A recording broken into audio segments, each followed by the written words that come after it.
রবীন্দ্রনাথের মতো যারা দানবিক বিরাটত্ব নিয়ে জন্মান তারা অনেক কম বয়স থেকেই নিজের ভেতরে ওই প্রদত্ত ক্ষমতার সনসন ঝাপটা অনুভব করতে পারেন।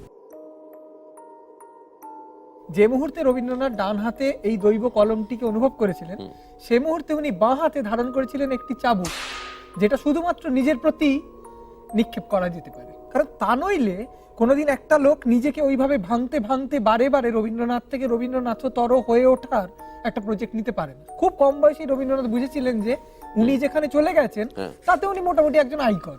এবার এটা কিন্তু একটা ভয়ঙ্কর জায়গা, যেখানে আমি খুব সহজেই বুঝতে পারছি যে আমি মোটামুটি বাঁ হাতে যেটা লিখে ফেলবো সেটা এরা কোনোদিন 10খানা ডান হাতেও লিখতে পারবে না। তখন নিজের মধ্যে সবসময় একটা কমপ্লেসেন্স চলে আসবেই। কিন্তু এই লোকটা করছে কি, আবার লিখছে, তারপর আবার কাটছে, তারপর আবার লিখছে, না এটাও ঠিক হলো না। এই যে সারাক্ষণ নিজের প্রতি একটা পুলিশি দৃষ্টিভঙ্গি রেখে যাওয়া, যে পৃথিবীতে কি হচ্ছে, আমার সঙ্গে যারা আছে তারা অনেক বেটে কিনা, এইসব নিয়ে আমি ভাববো না।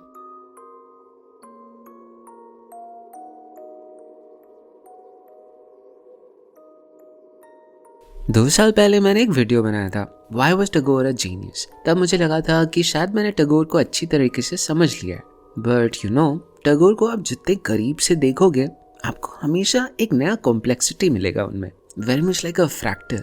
अभी जो इंटरव्यू आपने शुरुआत में देखा था ये है फ्रॉम द शो आमार रविंद्रनाथ, मतलब मेरे रविंद्रनाथ। डिफरेंट लोग यहाँ आते हैं और शेयर करते हैं कि उनके लिए टैगोर का मतलब क्या है। कोई उन्हें फिलोसोफर के रूप में देखता है, कोई पोएट के रूप में, और कोई रिवोल्यूशनरी के रूप में। Anyway, coming to the point, I agree with Chondril here that there is something indeed scary about Tagore, as he puts it, something दानवीय। जिस खूबसूरती से टैगोर ने जिंदगी के नाजुक रंगों को बयान किया है, आई थिंक वो सिर्फ उसी के लिए मुमकिन है जिसने जिंदगी के काफी भयानक सच्चाइयों को भी फेस किया हो। नीचा कहते हैं, the tree that would grow to the heaven must first send its roots to hello.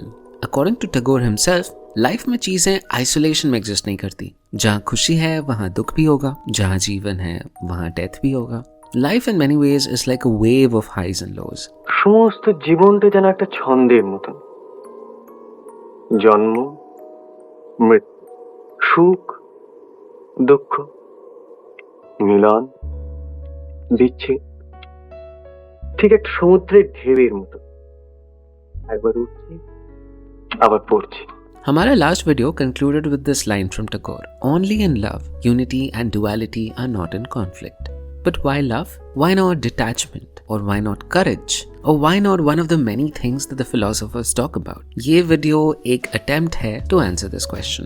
Just like the last time, हम टैगोर के एक गाने को हमारा रेफरेंस पॉइंट यूज करेंगे. And the song that I have picked for this topic, it is one of the sweetest Rabindra Sangeet that is loved by millions and millions of people. And it goes, Shokhi, bhabo na kahari bole. Meaning, friend, what do you mean by love? Before I tell you more, let's listen to the first part of the song. সুখী ভাবনা কাহারে বলে, সুখী যাতনা কাহারে বলে,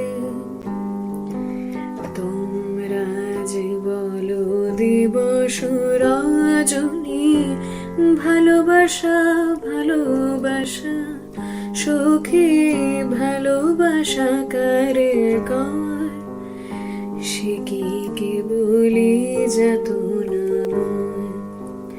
সে কি কেবলি চোখে সে কি কেবলি দুঃখে শ্বাস, লোকে তবে করে কি সুখের তারে,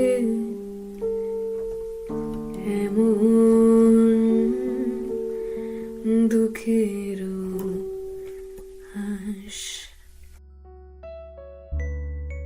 क्या प्यार केवल दुख से भरा है? क्या प्यार बस आंसुओं का सैलाब है?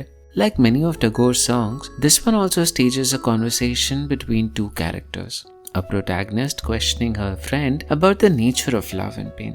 If love brings so much suffering, why do we yearn for it so desperately? आपको शायद लग सकता है कि Tagore is just lamenting about love's pain like the countless other shaires and poets. This hunch might get even stronger if I tell you that Tagore was just 19 years old when he wrote this song. The reason I picked this song is because on first glance it is so simple, but in a way it becomes a prophecy or a bhavishyavani, almost as if young Tagore अपनी जिंदगी का script लिख रहे हैं। एक ऐसी जिंदगी जिसमें लव और लॉसेस दोनों की कोई कमी नहीं है। टैगोर का लॉस से परिचय बचपन में ही हो गया था। At 14, he lost his mother. In his compilation जीवन स्मृति वो लिखते हैं, जब मेरी माँ की मृत्यु हुई मैं बहुत छोटा था। वो लंबे समय से बीमार चल रही थी। मैंने देखा कि मेरी माँ को आंगन में एक चारपाई पे लिटाया गया है। उनके चेहरे पर ऐसा कुछ नहीं था जो मौत को भयानक बनाता, लेकिन जब मैं उनके शरीर को मुख्य द्वार से जाते देखा तभी दुख का तूफान मेरे अंदर से गुजरा, ये समझते हुए कि माँ कभी और इस द्वार से लौट कर नहीं आएंगी। जीवित रहने वालों की खासियत यह है कि वो टूटे हुए को भी जोड़ देते हैं और बचपन में ये शक्ति सबसे ज्यादा होती है। इसीलिए कोई घाव ज्यादा गहरा नहीं होता, कोई भी निशान स्थायी नहीं होता। इसी तरह मृत्यु का जो पहला साया हम पर पड़ा उसने कोई अंधेरा नहीं छोड़ा। वो जितनी धीमे से आया उतनी धीमे से चला भी गया। Notice how even in describing this devastating loss, there is such a profound understanding of healing. लेकिन लाइफ ने जैसे डिसाइड ही कर लिया था कि टैगोर को प्यार का सबसे डीपेस्ट मीनिंग लॉस से ही सीखना होगा। जीवन स्मृति में वो लिखते हैं, 24 साल की उम्र में मेरा मौत से जो परिचय हुआ वो कभी नहीं छूटा और उसकी इंटेंसिटी हर जुदाई से बढ़ती गई, आंसुओं की एक ऐसी जंजीर में जो बस लंबी होती गई।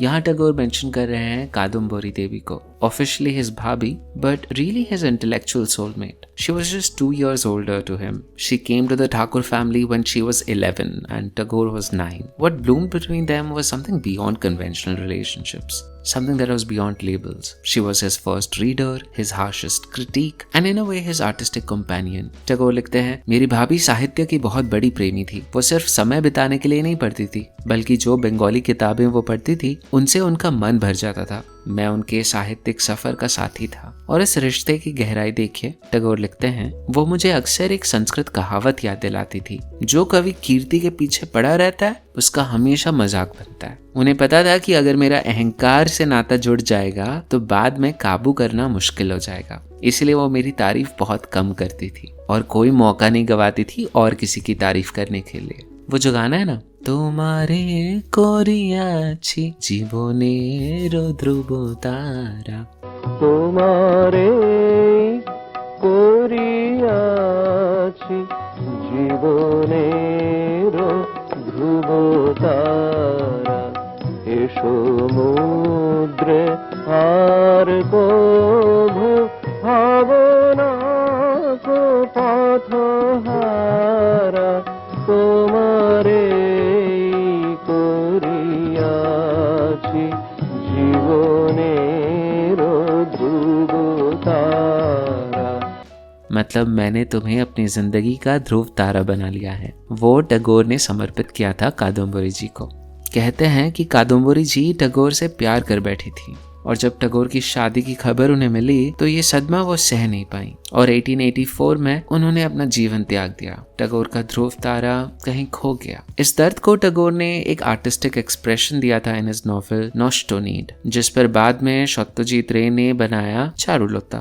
कहानी बेस्ड थी on the story of a woman's intellectual and emotional connection with her brother in law. It was as if Tagore was trying to understand the perspective of Kadambari through his art. Life ने टैगोर को बार बार तोड़ा। जिस साल उनकी भाभी चल बसी 1884 में, उसी साल उनके बड़े भाई हेमेंद्रनाथ भी चल बसे। तो 1902 में उनकी पत्नी मृणालिनी का देहांत हो गया। 1904 में उनकी बेटी रेणुका 13 साल की उम्र में चल बसी। 1905 में उनके पिता, 1907 में उनका बेटा शामिंद्रनाथ और 1918 में उनकी बड़ी बेटी माधुरी लता। अगर कोई आम इंसान होता तो इतने सारे लॉसेस के बाद शायद वो डिप्रेशन में खो जाता, पर टैगोर की कलम ना सिर्फ चलती रही बल्कि हर लॉस के बाद उनकी राइटिंग और गहरी भी होती गई। Just a year after Kadambari he wrote the haunting Kotobaro bhebe chhinu and then also माझे माझे।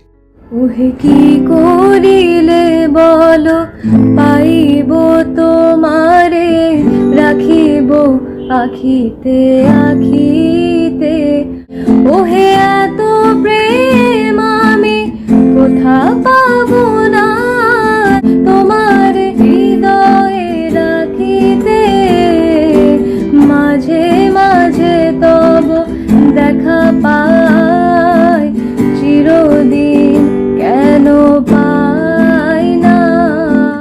After his wife's death, he not just wrote Chokher Bali, but also Shishu, a collection of poems celebrating childhood. He probably wrote this because his daughter Renuka was sick and he had to narrate these stories to her. बेटे के जाने के 3 साल बाद he wrote the masterpiece Gora. जब मैंने उनका writing output analyse किया year by year, I found that except for the year 1891, he wrote continuously from the age of 16 to the age of 81. What can make a man create in the face of such relentless loss? অদ্ভুত contradiction, উনি ভালোবাসছেন অথচ একই সঙ্গে একটা নির্বেদ ওর মনের মধ্যে রয়েছে, একটা নির্মোহ রয়েছে। এবং যে মুহূর্তে ওই ভালোবাসাটা আসছে সেটাকে মূলত ওই মানুষটির প্রতি নিজের হৃদয়ে উপবেশন করতে না দিয়ে উনি সেটাকে ওর শিল্পের কাঁচামাল হিসেবে ব্যবহার করছেন বেশি। এইটা হচ্ছে অভাবনীয় greatness. How does someone still stick to love even when it is so painful? How does someone compose works of love after facing so much pain in love? Tagore ने ऐसा क्या डिस्कवर किया कि इतने कष्टों के बाद भी उनका सेंसिटिविटी कभी नहीं गया बल्कि और निखरता गया? क्या सीक्रेट था उनके बाउंडलेस लव का? चलिए सुनते हैं हमारे रेफरेंस सॉन्ग के नेक्स्ट पार्ट को। আমার চোখে তো সকলি শোভন, সকলি নবীন, সকলি বিমल। टैगोर यहाँ अपने क्लासिक अंदाज में काफ़ी डीप चीज़ों को कुछ सिंपल वर्ड्स में बयान कर देते हैं। टैगोर यहाँ कह रहे हैं कि मेरी नज़र में सब कुछ खुशगवार है। वो ये आउट ऑफ नाइविटी नहीं कह रहे, वो हमें एक यूनिवर्सल ट्रूथ की तरफ इशारा कर रहे हैं। प्रकृति में कुछ भी परमानेंट नहीं है, फिर भी प्रकृति का हर एलिमेंट एक ग्रेस के साथ जीता है। फूल खुशी खुशी झड़ जाते हैं, चांदनी हंसते हंसते विलीन हो जाती है, उन्हें ना बेदौन पता है और ना रोदौन। इसलिए नहीं बिकॉज उन्हें सेपरेशन महसूस नहीं होता, बल्कि इसीलिए क्योंकि प्रकृति के हर एलिमेंट को पता होता है कि वो रियलिटी के एक लार्जर डांस का पार्ट है। इस पोएम का सबसे interesting part I feel is this line, शकोली अमर मुतो, सब मेरे जैसे हैं।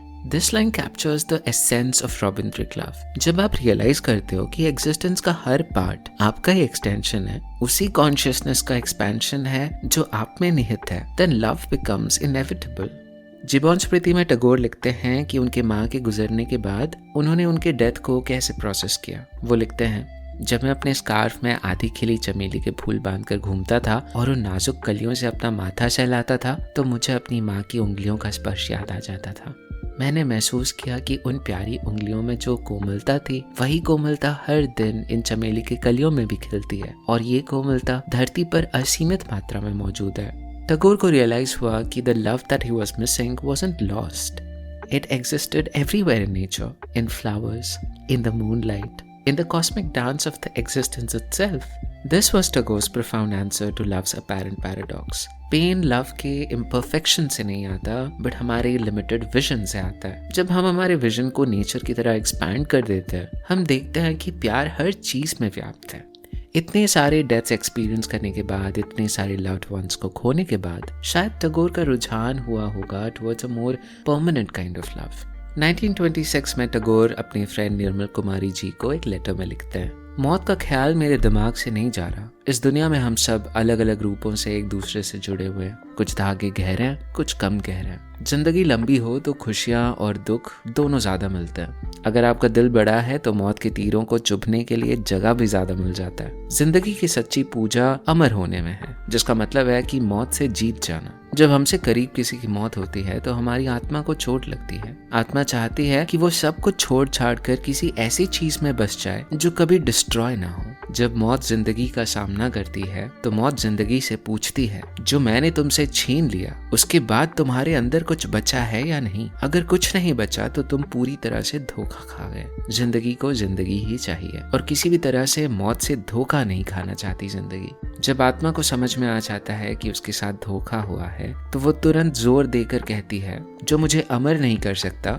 उससे मेरा कोई काम नहीं। टैगोर से पहले लिटरेचर में सेलिब्रेट होता था physical kind of love, associated often with श्रृंगार रस। Poets would elaborately describe the sensuality of the female body. Tagore ने सोसाइटी का ध्यान श्रृंगार से हटाकर प्रेम की तरफ मोड़ दिया। प्रेम या Pranay was the name for this more permanent kind of love. जहाँ श्रृंगार सेलिब्रेट करती है the physical को, प्रेम emphasized something deeper. In fact, do you know, प्लेटो अपने collection of speeches called Symposium में हमें इंट्रोड्यूस करते हैं priestess Diotima से। According to Diotima, love has a hierarchy. The lowest form of love is the love for just one person, and the highest form of love is the love for beauty itself, जो हम universe के हर creation में देख सकते हैं. We can find Tagore's version of prem most beautifully expressed in this poem Unending Love, which is the English version of his Bengali poem Ananto Prem. Interestingly, this poem also happened to be the most favorite poem of Audrey Hepburn. I've taken the liberty of making a Hindi version. It goes something like this. मैंने तुम्हें चाहा है अनगिनत रूपों में, अनगिनत बार, जन्मों जन्मांतर, युग युगांतर, हमेशा हमेशा के लिए. मेरा दिल गूंथ रहा है ये गीतों की माला, जो तुम तोहफे में लेकर अपने गले में पहनते हो, अपने हर रूप में, जन्मों जन्मांतर, युग युगांतर, हमेशा हमेशा के लिए. तुम और मैं बहते चले आ रहे हैं उस धारा में जो वक्त के जड़ों से ला रही है एक दूजे के लिए प्रेम. लाखों प्रेमियों के संग खेला है हमने, महसूस किया है वही मिलन की शर्मीली मिठास और वही विदाई की व्याकुल आंसू. शाश्वत प्रेम ले आ रहा है नए नए रूप, हमेशा हमेशा से. आज तुम्हारे चरणों में ये धारा अपनी मंजिल पा चुकी है. सारे युगों के प्रेम ने बीते कल के और आने वाले कल के, सारे जग के सुख, सारे जग के दुख, सारे जग के जीवन, सारे प्रेमों की यादें मिल गई हैं हमारे इस एक प्रेम में. हर कवि के गीत बीते कल के और आने वाले कल के. Tagore's version of love isn't about escaping pain or finding beauty. It's about seeing that everything, the pain of love, the beauty of love, both are part of this universal dance. झड़ते फूलों से fade होती चांदनी तक, मिलने से बिछड़ने तक, खुशी से दुख तक, जीवन से मृत्यु तक, सब कुछ रियलिटी का ही एक पहलू है. Tagore shows us that when we learn to love like nature does, fully, gracefully, without any resistance, we don't just find an escape from pain, but a profound recognition of our own projection. This brings us to the last part of the poem, a final dialogue between the two Shokhis. चलिए सुनते हैं. আমার মতো সুখী কে আছে আয় সখী আয় আমার কাছে সুখের হৃদয়ের সুখের গান শুনিয়া তোদের জুড়াবে প্রাণ প্রতিদিন যদি কাঁদিবে কেবল একদিন নয় হাসিবে তোরা প্রতিদিন যদি কাঁদিবে কেবল একদিন নয় হাসিবে তোরা একদিন নয় বিষাদ ভুলিয়া সকলে মিলিয়া গাহিব মোরা. অন্যান্য প্রচুর প্রতিভাবান মানুষ জন্মান যারা প্রতিভাটাকে ভাবেন যে ও প্রদত্ত, বাই ডিফল্ট ওটা আমার আছে, লিখবো, লিখলেই ভালো হবে. তারা বোঝেন না যে তার জন্য একজন খনিজ শ্রমিকের মতন খাটান দিতে হবে. রবীন্দ্রনাথ তা বুঝেছিলেন, কিন্তু শুধু সেইটুকু বোঝাই যথেষ্ট নয়. এখানে লেখা আছে যে যে কোনো একজন গ্রেট, যে কোনো দিকে, সেটা মারাদোনা হতে পারেন, রবীন্দ্রনাথ হতে পারেন, বুঝতে পারেন যে তার গ্রেটনেসের কিন্তু প্রচুর শত্রু আছে. শত্রু আছে মানে ওই আরেকজন লেখক নয় যে তার সর্বনাশ চান, ওরকম নয়. বাস্তব মানে এমন মার মারে, প্রত্যেকটা শিল্পীকেই মারে. সে রবীন্দ্রনাথ বড়লোক বলে যে সমস্ত মার থেকে খুব উদ্ধার পেয়েছিলেন তা তো নয়. রবীন্দ্রনাথের অধিকাংশ লেখার মধ্যে যে সেন্সিটিভিটি, আমি এখানে লিখেছি যে একটি গাছ থেকে যদি একটি পাতা খসে পড়ে তাও যেন তার হৃদয়ের ত্বকে দাগ রেখে যায়, সেই আধার হিসেবে নিজেকে প্রস্তুত করেছে. আবার সে যখন আরেকটা লোকের প্রতি আকৃষ্ট হচ্ছে, সেই লোকটাও তার প্রতি আকৃষ্ট হচ্ছে, এবং যখন মনে হচ্ছে যে এই আকর্ষণ কোনোভাবে আমার শিল্পের একটা কণা ক্ষতি করতে পারে, সঙ্গে সঙ্গে উনি সেটাকে ছুঁড়ে ফেলে দিচ্ছেন. এবং ছুঁড়ে ফেলে দিয়ে তার জন্য যদি কোনো বেদনা বোধ হয় এবং তার জন্য যদি কোনো প্রেমের হাহুতাশ বোধ হয়, সেটাকে মুহূর্ত মধ্যে জ্বালানিতে ফেলে দিচ্ছেন, যে জ্বালানি থেকে উৎপন্ন হবে ওর পরবর্তী গানটা. गाने के तीसरे और आखिरी सेक्शन में हमारी प्रोटैगनिस्ट अपने शोखी को अर्ज करती है to focus on the bright side of love. कहती है शौकले मिलिया गाही बुमोरा, मतलब एक दिन ये सारे दुख दर्द भूल कर क्यों ना सब मिलकर एक साथ एक गाना गाएं. बट यहाँ कुछ और भी चल रहा है. It's the first stanza that seems really intriguing. पहली स्टांजा में टैगोर कहते हैं आमार मोतो सुखी के आछे आए शोखिया आमार काछे, Who's as happy as I am? Come friend, come close to me. अब ये इंटरेस्टिंग है. 19 साल के टैगोर ने लिखा था ये गाना और शायद उस वक्त वो सच में बहुत खुश होंगे. पर अगर हम उनकी जिंदगी को ओवरऑल देखते हैं, then happiness seems to be the last thing he had. ये कौन सी खुशी की बात कर रहे हैं टैगोर? अपनी वाइफ को उन्होंने एक लेटर में लिखा था, If you and I could be comrades in our work and in all our thoughts, it would be splendid. But we cannot attain all that we desire. देखो इस लाइन में कितनी सच्चाई है। ये वही इंसान लिख सकता है जिसे अपने प्यार के लिमिट्स, अपने रिलेशनशिप्स के बाउंड्रीज अच्छी तरीके से मालूम हो। शिव जी ने जिस तरह विष पीकर अमृत दिया दुनिया को, टैगोर ने भी अपने दर्द को यूनिवर्सल मेडिसिन में ट्रांसफॉर्म कर दिया। चौंद्रिल कहते हैं कि despite writing such sensitive poems, Tagore ने कभी खुद को अलाउ नहीं किया to experience love. Even when others loved him and he loved them back, he never committed to that love. अब सवाल उठता ये है कि टैगोर ने इतने लॉसेस के बाद भी इतने पॉजिटिविटी फिल्ड कॉम्पोजिशंस कैसे क्रिएट किए? साइको एनालिसिस के लेंस से देखा जाए तो all of this pain must have forced him to find a way to heal himself. Remember Shishu, the children book that he was working at a very strange time of his life, shortly after his wife's death and while his daughter was seriously ill. Shishu के poems पढ़कर शायद आपको लगेगा नहीं that he might have been in so much of stress. Let's read a poem from it. I've again tried to make a Hindi version. It goes, बादलों में जो रहते करते मुझको बार बार पुकार, कहते हम संग रचते हैं दिन रात का सुंदर संसार, भोर में सोने की आभा, रात में चांद के संग श्रृंगार, आ जाओ उड़ चले हम जहाँ मिल जाए सच्चा प्यार। मैं पूछूं कैसे जाऊं, कौन दिखाए मुझको राह, क्या पवन का रथ आएगा, क्या होगी मेरी पूरी चाह। वो कहते मैदान के छोर पर आकर हाथ उठाना बेपरवाह, हम ले चलेंगे उड़ाकर, देंगे तुम्हें बादलों में बना। मैंने कहा माँ तो है घर पर, बैठी है मेरे इंतजार में, कैसे छोड़ूं उन्हें अकेले, खोई है वो मेरे प्यार में। ये सुनकर बादल मुस्कुराए और उड़ चले तेज रफ्तार में, और मैं रहा माँ के आंचल में, बंधा उनके संसार में। This poem is deceptively simple. इस पोएम में बचपन की इनोसेंस के जरिए टैगोर अपने लॉस से डील कर रहे हैं। You can see how this imagery of going to the sky, not leaving his mother, all of this is a way to process her loss. Psychoanalyst Donald Winnicott के मुताबिक, when children lack motherly affection, they use transitional objects like blanket or a stuffed toy. उस गम को कम करने के लिए वो एक माँ जैसी चीज ढूंढता है, टेडी बेयर या एक ब्लैंकेट। वो चीज हमेशा नर्म होगी, गर्म होगी, मुलायम होगी, माँ की तरह। वाह। कि अब माँ तो नहीं है, अलग है, तो कोई चीज तो रख लूं अपने पास माँ जैसी। Think about how this seems to be what Tagore was doing with the chameli flowers, जिनसे वो अपनी माँ की याद महसूस करते। वो एक किस्म की ट्रांजिशनल ऑब्जेक्ट ही थी। In his paper Mourning and Melancholia, Freud explains कि जब एक beloved person गुजर जाता है, people sometimes deal with the loss by internalizing or identifying with the lost object. इस प्रोसेस को कहते हैं introjection, a process in which we absorb the lost person and we make them a part of our psyche. The psyche then preserves this lost person in some abstract internalised form. What if Tagore के साथ भी यही हुआ हो? जिन्हें उन्होंने खोया, माँ हो या वाइफ हो या कादम्बरी जी, क्या वो सब उनके अंदर जिंदा रहे, आर्ट के थ्रू एक्सप्रेस होते रहे? In his own words, death ने उन्हें इमॉर्टैलिटी की तरफ धकेला। ये पॉइंट क्रूशियल है। रियल लाइफ में जो परमानेंट नहीं हो सका, उसे आर्ट में परमानेंट करने की कोशिश की टैगोर ने। आज हम उनके बारे में बात कर रहे हैं, उनकी कविताएं पढ़ रहे हैं। Isn't this immortality? उन्होंने खुद प्रेडिक्ट किया था अपने पोएम आज होते शतवर्षों पोरे में कि 100 साल बाद भी लोग उन्हें पढ़ेंगे। It goes, आज से 100 वर्ष बाद कौन तुम बैठे हुए मेरी कविता पढ़ते हो कौतूहल से। इस नए वसंत की सुबह का आनंद का एक कण भी, आज के किसी फूल की महक, किसी पंछी का गीत, आज के किसी राग का रंग नहीं भेज पाऊंगा तुम्हारे हाथों में आज से 100 वर्ष बाद।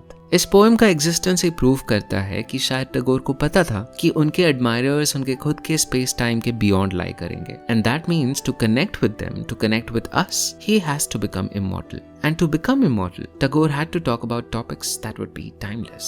Therefore, शायद टैगोर ने प्यार पे फोकस किया, not because वो naturally romantic थे, but क्योंकि प्यार उनके एक्सपीरियंस का बेस्ट डिस्टिलेशन था। जैसे एक मधुमक्खी खुद मीठी नहीं होती, बट अनेकों फूलों से शहद कलेक्ट करती है, वैसे ही टैगोर ने अपने एक्सपीरियंसेस से प्यार का एसेंस निकाला। इस गाने में जो शोखी है, शायद वो टैगोर खुद नहीं है, शायद वो उनकी इंट्रोजेक्टेड मदर है, जो कह रही हैं, रोबी, हाँ प्यार में दर्द है, बट क्या तुम सिर्फ दर्द पे फोकस करोगे? क्या प्यार की मिठास को तुम भूल जाओगे? जब सागर मंथन हुआ था ना, तो विष और अमृत दोनों निकले थे।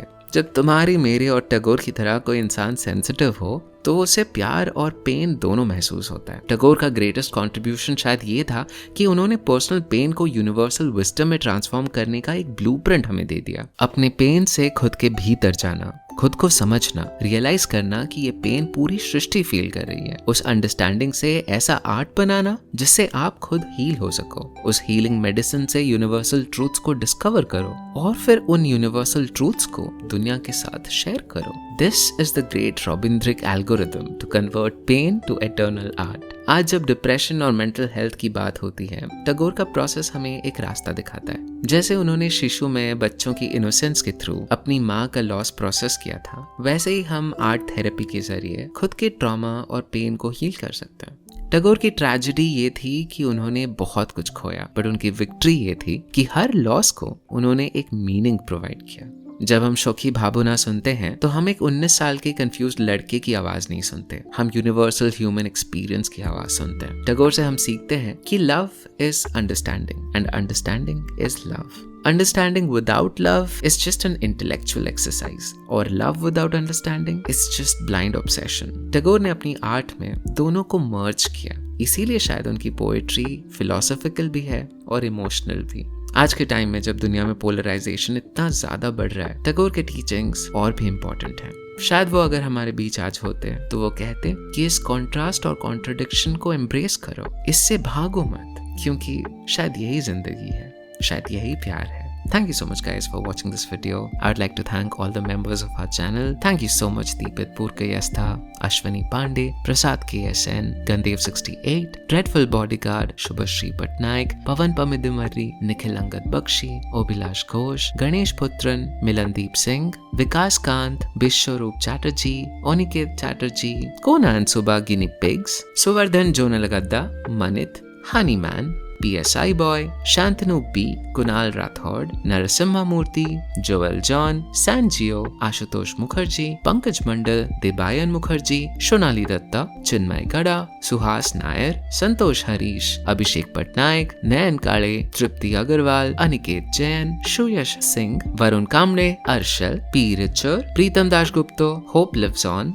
Shambhu, Sankalpa Datta, Sangamesh Hirimat, Himanshu Prusti, Pritu Banerjee, Ketaki Chakradev, Venkat S. SUR, Deepika Vemuri, Joel and Shiv, Shri Maestro, Arun, Indian Farmstead, Swapnil, Vineet Venugopal, Deboshri Ghosh, Trai, Chintu Moghe, Jatin Wadhwani, Tanuj Achyuta, Rohit Vajpayee, Vijay Kumar Allari, अभिनव चंद्रशेखर, जेती, अभय रंगा, सुब्रमण्यन, तरुण असाटी, अनिरुद्ध नायर, सौम्यव्रत चक्रवर्ती, नीलेश, प्रशांत पाटिल, निसार, साई श्रीकर, दिव्या सोनी, AK, गौरांग कानविंदे, तपोवर्धन, शुरुराज सेन, शोभन Mahanti, PAT मैक्लाफ्लिन, Soumitra मराठे, Vivek Singh, Kartik Jadav, Arvind भट्टजय, Manoj T Nair, Ranjit बिचॉय, Saurabh Ghosh, Kartik Naidu, अनीप नीलावर, वैशाख रवि, रोश्मिता रानी दास, इनायत यालिगर, नीलकंठेश्वर राव रवा, दीप्ति राव, अभिषेक दास, अमित मुखर्जी, वंशी रेड्डी, स्फूर्ति मंददी, and Kshitish Kala. Consider joining the channel as a member to get your shoutouts. I'll see you next in the next video. Bye bye.